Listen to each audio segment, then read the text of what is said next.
I was one of the last people to be born in the Lehi Hospital. There's about 6,000 people when I was born here in Lehi. I can't remember if there's 5 or 6 wards. Okay. Just all farmland. Yeah. It's just peaceful. Yeah. Nice life. There's 10 kids in my family. Then my mom died, and my dad remarried, and have a stepsister. So there's 11 of us. Doctor said I either had to get an operation or get a new occupation. So I chose the occupation. It's funny. There's lots of different jobs out there, yes, right? There are. It's amazing. In school, we all think of the doctor, lawyer, teacher, whatever, right? But you get out and there's, oh, hey, no, there's this job. I didn't know the sprinklers. And not even just sprinklers, but the designing then of the sprinklers. But I had a desire to know where I came from. Yeah. All the new decisions from all these different ancestors all accumulated to have me born in Lehi, and I wanted to know how that came to be. And I decided, why not bring all these forgotten stories to light? Strictly volunteer. Strictly volunteer. Nobody asked me to do it. I just wanted to do it. Yeah. Okay. I just enjoy it. One of my favorites was probably one of my first ones, which was, there was a guy named Nels Otterson back in early 1900s, 1905 or somewhere in that area, 5 or 08, who the story was always been he was a drunk cowboy that was trying to run down Henry East, on his horse, and Henry East shot him out of the saddle. Oh.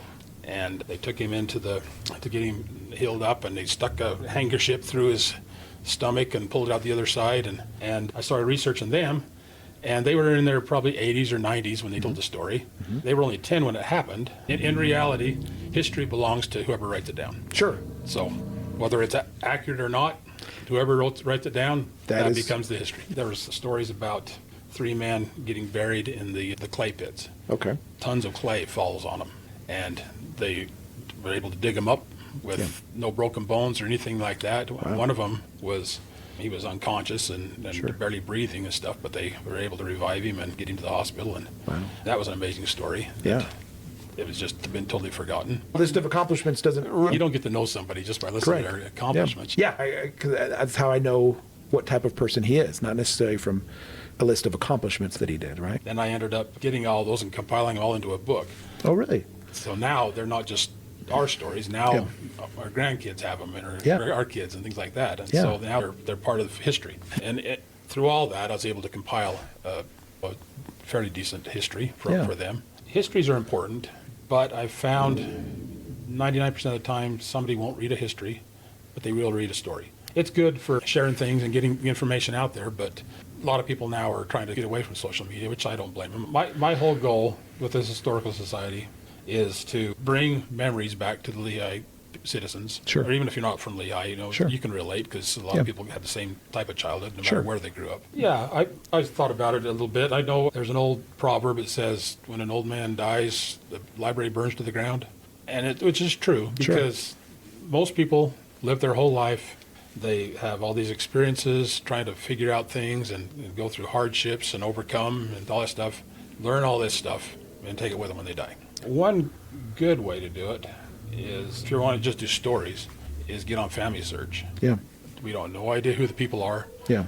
What the occasion was, anything. Well, they're just people. Yeah. And it's just sad that that's just lost, basically. Sure.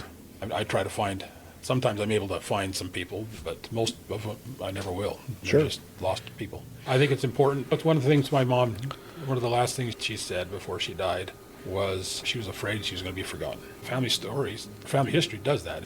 The dash between the birth and death, that's where all the information is, all the good stuff, I come across the newspaper article about 2 boys. They were 18 and 19 years old that got drunk and attacked a girl, and they were trying to take advantage of her. Sure. Thankfully, they were stopped. Yeah.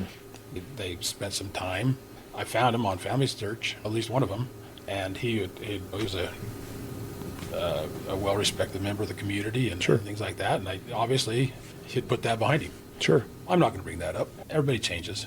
I think it was Muhammad Ali that says that if you think the same today that you did 30 years ago, you wasted 30 years of your life. If you don't come from good stock, become the good stock. Sure. I'm more interested in reading about the peasant that's working in the fields and his day-to-day life and trials and things like that than I am the king. Sure. To me, that's more interesting. Sure, because 99% of us are peasants, right? and I can relate to it. And so that's what's made, I think, Lehi great, is you have so many people doing so many things. It's not just one.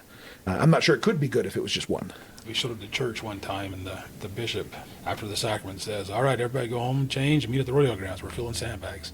There is no one person that does it all. Everybody steps up. The community is very important to Lehi. You might think you're ordinary. I guarantee to your kids you're not. Yeah. To your grandkids, you're definitely not.